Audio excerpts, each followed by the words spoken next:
അപ്പൊ ഭക്തി എന്ന് പറഞ്ഞാൽ എന്താണ്?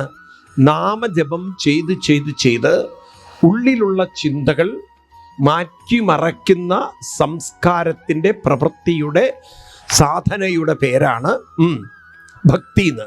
അപ്പൊ ഭക്തി എന്ന് പറയുന്നത് വെറുതെ തൊഴുതു പോകുന്നതിൽ ഒതുങ്ങുന്നതല്ല.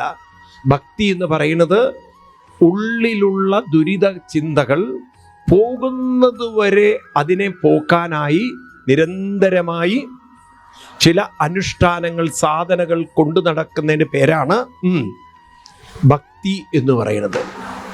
അപ്പൊ ഈ ഭക്തി നമ്മൾ അമ്പലത്തിൽ പോയാൽ ഭക്തി ഉണ്ടാവണമെന്നില്ല. അമ്പലത്തിൽ പോകുന്നത് ഒരു ഭക്തി ആവണമെന്നില്ല.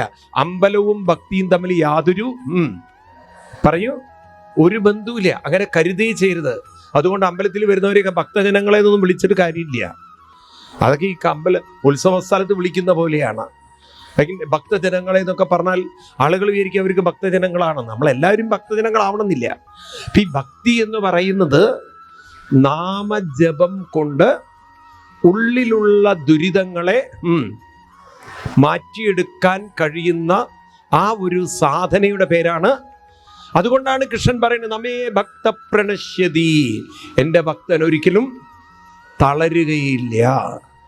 അപ്പൊ തളരാത്ത ഒരാള് അത്രയും മാനസികമായി ഉയർന്നാലെങ്കിലേ തളരാതിരിക്കുള്ളൂ.